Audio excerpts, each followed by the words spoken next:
আপনি হোয়াটসঅ্যাপ ব্যবহার করেন অথচ হোয়াটসঅ্যাপের 3টি উপকারী কাজ জানেন না, তা কি করে হয়? मारो मुझे मारो। আপনার তো পানিতে ডুবে মরা উচিত। अबे साले। ওয়েট, মরতে হবে না, আপনাকে সেই 3টি উপকারী কাজ দেখিয়ে দিচ্ছি। অবশ্যই ভিডিওটাকে শেয়ার করবেন। প্রথমেই আপনি হোয়াটসঅ্যাপ অ্যাপসটি ওপেন করার পর 3 ডট মেনুতে ট্যাপ করবেন, তারপর সেটিংস অপশনে ট্যাপ করবেন। প্রথমত আপনি প্রাইভেসি অপশনের উপর ট্যাপ করবেন, তারপর রিড রিসিপ্ট এই অপশনটাকে আপনি বন্ধ করে দিবেন। এই অপশনটা বন্ধ করে দিলে আপনি যে কারো মেসেজ দেখতে পারবেন, কিন্তু সে বুঝতে পারবে না যে আপনি তার মেসেজটি দেখেছেন। 2 নম্বর কাজটি হচ্ছে আপনি এইখান থেকে স্টোরেজ অ্যান্ড ডাটা এই অপশনটির উপর ট্যাপ করবেন, তারপর এইখান থেকে মিডিয়া আপলোড কোয়ালিটি অপশনটির উপর ট্যাপ করবেন। এবার এইখান থেকে স্ট্যান্ডার্ড কোয়ালিটি থেকে আপনাকে এইচডি কোয়ালিটি এটাকে সিলেক্ট করতে হবে।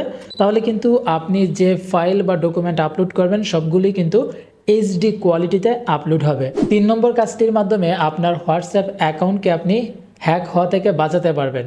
তার জন্য প্রথমত আপনাকে অ্যাকাউন্ট অপশনটির উপর ট্যাপ করতে হবে, দেন এইখান থেকে সিকিউরিটি নোটিফিকেশন অপশনটির উপর ট্যাপ করতে হবে এবং নিচে আপনি দেখতে পারবেন অপশনটি বন্ধ করা রয়েছে, সেটা আপনাকে অন করে দিতে হবে। এইটার মাধ্যমে কিন্তু আপনার text and voice, audio call, video call, photo, video, location এবং আপনার স্ট্যাটাস সব কিছুই কিন্তু নিরাপদ থাকবে এবং আপনার অ্যাকাউন্টটা কিন্তু হ্যাক হবে না।